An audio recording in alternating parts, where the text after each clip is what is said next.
अस्सलाम वालेकुम। आज का हमारा टॉपिक है गेट्स, पुट्स, क्लियर स्क्रीन और size of function. Gets function किस लिए इस्तेमाल होता है? Gets function is used to input string value from user। Gets function run time पे यूजर से स्ट्रिंग वैल्यू को हासिल करने के लिए, इनपुट करने के लिए इस्तेमाल होता है। Input is stored in variable, यानी जब कोई स्ट्रिंग एंटर करते हैं तो वो स्ट्रिंग वेरिएबल के अंदर स्टोर हो जाती है। User can enter any type of letter, यानी जो हम स्ट्रिंग एंटर करते हैं, इनपुट करते हैं, उसके अंदर कोई भी लेटर हो सकता है, यानी अल्फाबेट भी हो सकता है, डिजिट कोई नंबर भी हो सकता है, वो कोई स्पेशल सिंबल जैसे डॉलर, हैश साइन हो सकता है, या स्पेसेस भी हो सकती है। After typing string user press enter की। जब यूजर स्ट्रिंग को एंटर कर लेता है, यानी जब हम स्ट्रिंग को एंटर कर लेते हैं तो उसके बाद कीबोर्ड से एंटर की को प्रेस करते हैं। Null character is entered automatically at the end of string, यानी जैसे ही हम एंटर करते हैं स्ट्रिंग के एंड पर, स्ट्रिंग के आखिर पर नल कैरेक्टर जो है वो ऑटोमेटिकली ऐड कर दिया जाता है। तो इसका सिंटैक्स क्या है? सबसे पहले हम लिखते हैं गेट्स और पेरेंथेसिस के अंदर लिखते हैं वेरिएबल का नेम। तो जब ये फंक्शन एग्जीक्यूट होगा तो जो वेरिएबल हमने पेरेंथेसिस में दिए होगा उसमें स्ट्रिंग को स्टोर कर देगा। For example print F enter string, ये तो स्क्रीन पे मैसेज प्रिंट करवाने के लिए है। उसके बाद जब गेट्स एग्जीक्यूट होगा तो इसमें जो वेरिएबल का नेम इस्तेमाल हुआ है एस टी आर यहाँ पे क्या एक स्ट्रिंग वेरिएबल है, तो इसके अंदर क्या होगा, वैल्यू को इनपुट कर देगा, यानी S T R string variable के अंदर वैल्यू को इनपुट कर देगा। तो यहां पे हम एक वेरिएबल डिक्लेयर करते हैं CHAR, जिसका नाम हम रख देते हैं STR।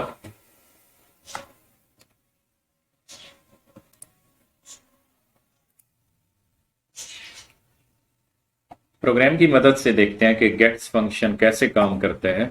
सबसे पहले स्ट्रिंग वेरिएबल को डिक्लेयर करना है।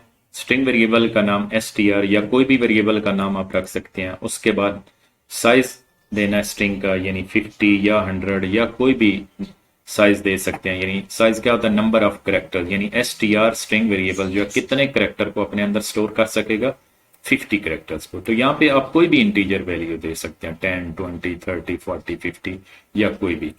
तो उसके बाद आपने गेट्स फंक्शन देना है। गेट्स फंक्शन को सिंटैक्स के मुताबिक आपने यूज करना है, यानी सबसे पहले आपने लिखना है गेट्स, उसके बाद पेरेंथेसिस के अंदर स्ट्रिंग वेरिएबल STR और उसके बाद एंड पे सेमीकोलन। तो यहाँ पे आपने स्कैन एफ की तरह यहाँ पे भी जो यानी ये स्क्वायर ब्रैकेट्स हैं या स्ट्रिंग का जो साइज है वो नहीं देना। तो उसके बाद जैसे ही गेट्स फंक्शन एग्जीक्यूट होगा तो ये स्ट्रिंग वेरिएबल के अंदर रन टाइम पे आपसे स्ट्रिंग मांगेगा और जो कि STR के अंदर स्टोर हो जाएगी। तो स्ट्रिंग को अगर हम प्रिंट करवाना चाहते हैं तो फिर उसको हम प्रिंट एफ या पुट्स की मदद से डिस्प्ले भी करवा सकते हैं। For example print F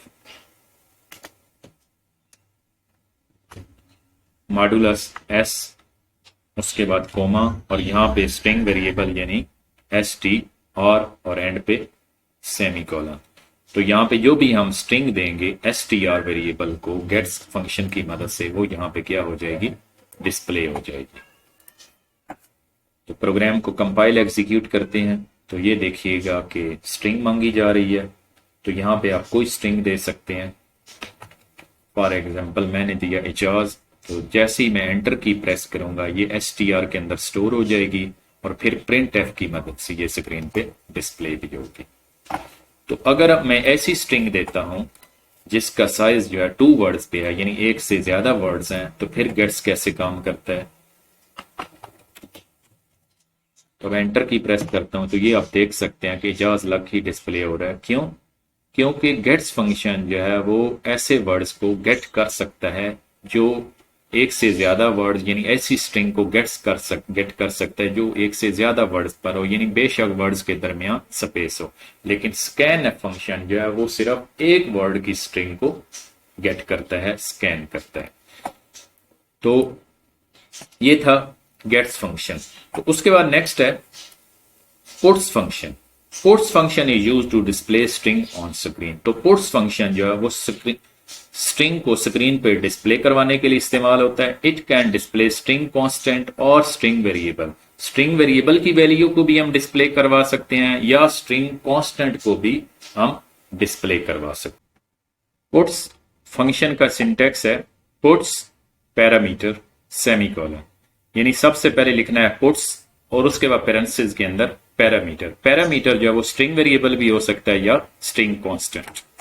parameter में भी स्ट्रिंग वेरिएबल, यानी यहां पे हम स्ट्रिंग वेरिएबल भी दे सकते हैं और string constant written in double quotes, या फिर स्ट्रिंग कांस्टेंट भी हम यहां पे इस्तेमाल कर सकते हैं। यानी स्ट्रिंग कांस्टेंट क्या होता है? Set of characters enclosed in double quotes, यानी डबल कोटेशन के अंदर हम स्ट्रिंग वैल्यू भी दे सकते हैं। फॉर एग्जाम्पल पुट्स str, यहाँ पे पुट्स फंक्शन में पेरेंथेसिस के अंदर स्ट्रिंग वेरिएबल दिया हुआ है, यानी str की जो भी वैल्यू होगी स्ट्रिंग वो स्क्रीन पे डिस्प्ले हो जाएगी। या फिर हम पुट्स में स्ट्रिंग कांस्टेंट को भी इस्तेमाल कर सकते हैं, पुट्स सी लैंग्वेज। तो यहाँ पे सी लैंग्वेज जो है ये डबल कोटेशन के अंदर है, तो ये क्या है? स्ट्रिंग कांस्टेंट हो। तो पुट्स फंक्शन क्या है कि स्ट्रिंग कांस्टेंट को भी डिस्प्ले करता है या स्ट्रिंग वेरिएबल की वैल्यू को भी डिस्प्ले करता है। तो यहां पे एक स्ट्रिंग वेरिएबल है str जिसका साइज है 50। तो यहां पे हम लिखते हैं पुट्स। तो इस तरह str की जो वैल्यू है उसको हम क्या कर सकते हैं? डिस्प्ले भी करवा सकते हैं।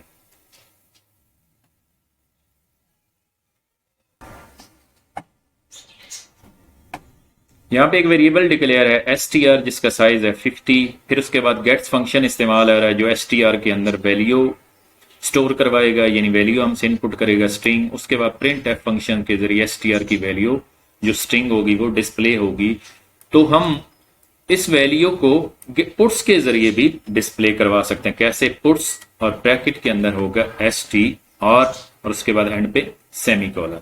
तो जो वैल्यू स्ट्रिंग जो वैल्यू थी हमने गेट्स फंक्शन के जरिए str वेरिएबल को दी थी, उसको हम पुट्स फंक्शन के जरिए भी डिस्प्ले करवा सकते हैं। तो जैसे ही ये प्रोग्राम एग्जीक्यूट होगा तो सबसे पहले गेट्स फंक्शन जो है वो हमसे स्ट्रिंग मांगेगा। जब हम एंटर करेंगे तो उसके बाद वही वैल्यू जो है वो पुट्स फंक्शन के जरिए स्क्रीन के ऊपर डिस्प्ले हो जाएगी। पुट्स फंक्शन यानी क्या करता है? किसी स्ट्रिंग वेरिएबल की वैल्यू को हम प्रिंट भी करवा सकते हैं। तो इसी तरह पुट्स फंक्शन के जरिए हम स्ट्रिंग कांस्टेंट को भी प्रिंट करवा सकते हैं। स्ट्रिंग कांस्टेंट कैसे? यहां पे आप कोई कांस्टेंट लिख दें, फॉर एग्जांपल सी लैंग्वेज। तो ये एक स्ट्रिंग कांस्टेंट है सी लैंग्वेज जो डबल कोटेशन के अंदर क्लोज्ड है।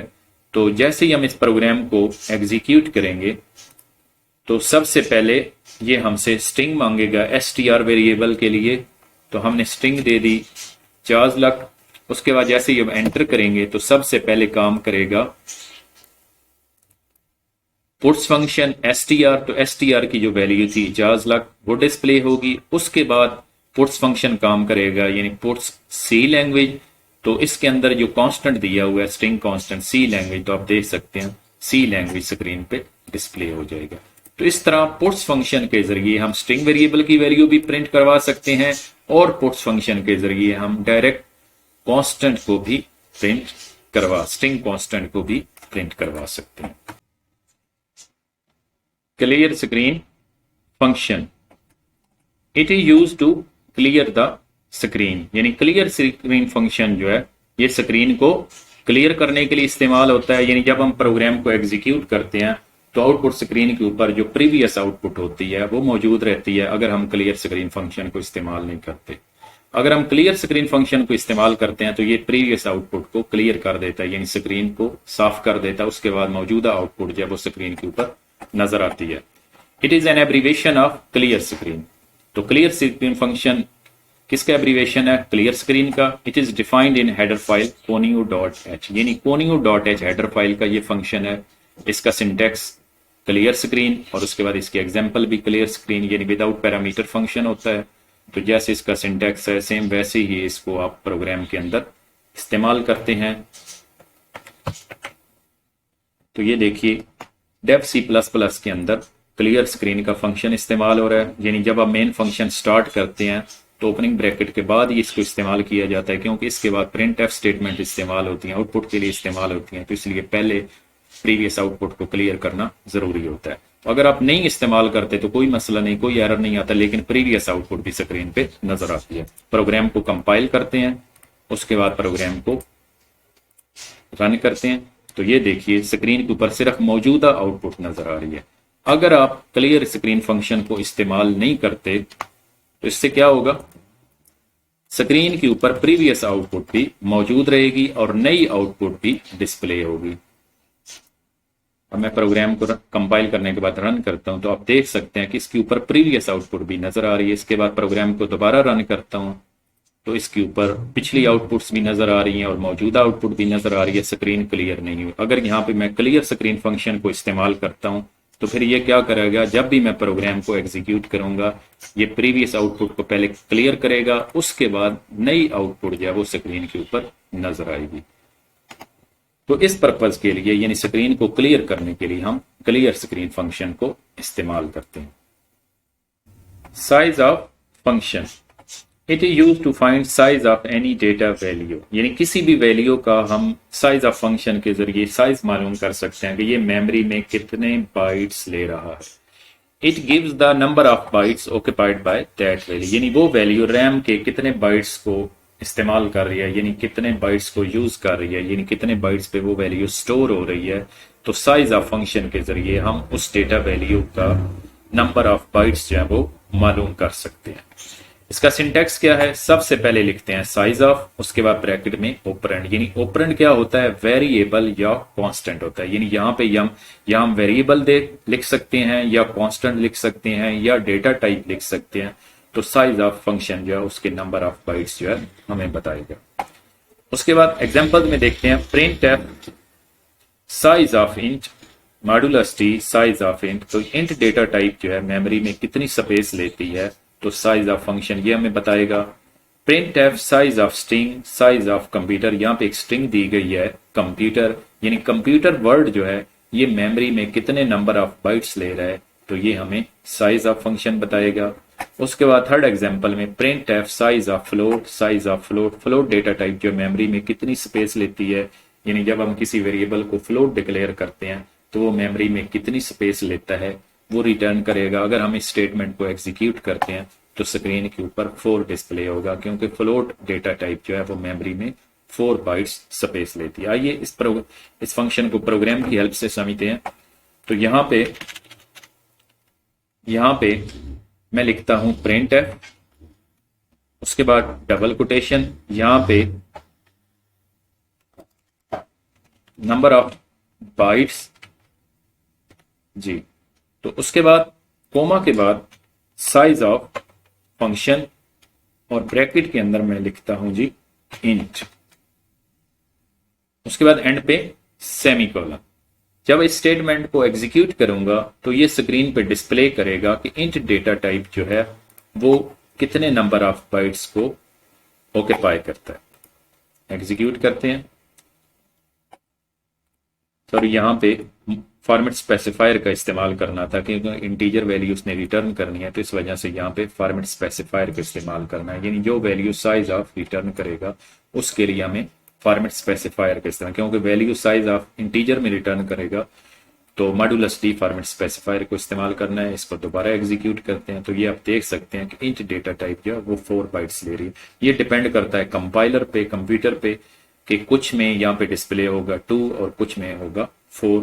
तो आमतौर पे जो है 2 या 4 डिस्प्ले होगा, क्योंकि इंट डेटा टाइप जो वो 2 या 4 बाइट्स मेमोरी लेती है। तो इसी तरह अगर हम यहाँ पे लिख देते हैं फ्लोट, तो आप देख सकते हैं कि फ्लोट डेटा टाइप जो है वो कितने नंबर ऑफ बाइट्स लेता है मेमोरी में, स्क्रीन पे डिस्प्ले हो रहा है 4 बाइट्स लेता है।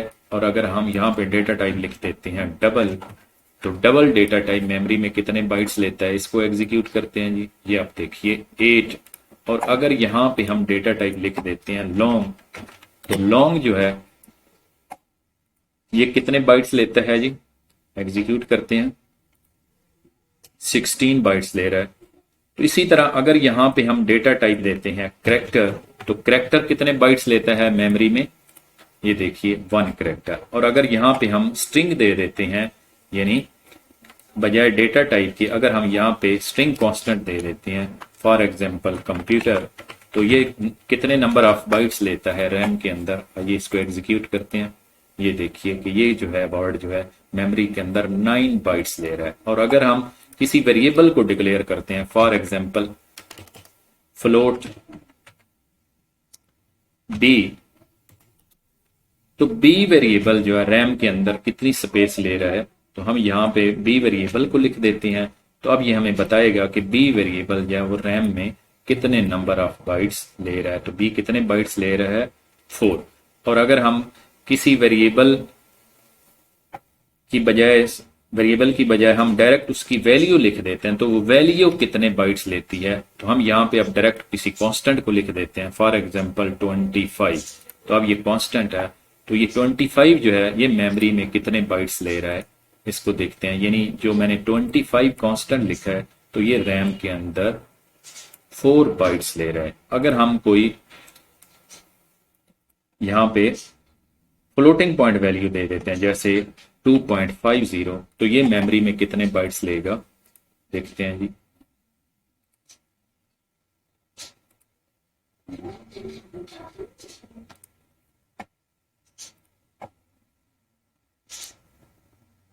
तो ये ले रहा है मेमोरी में 8 बाइट्स, यानी 2.50 वैल्यू जो है ये मेमोरी में कितनी स्पेस ले रही है, 8 बाइट्स। तो इसी तरह हम साइज ऑफ फंक्शन को इस्तेमाल करते हुए किसी वैल्यू का जो साइज है यानी नंबर ऑफ बाइट्स हैं वो हम मालूम कर सकते हैं। अस्सलाम वालेकुम, अल्लाह हाफिज।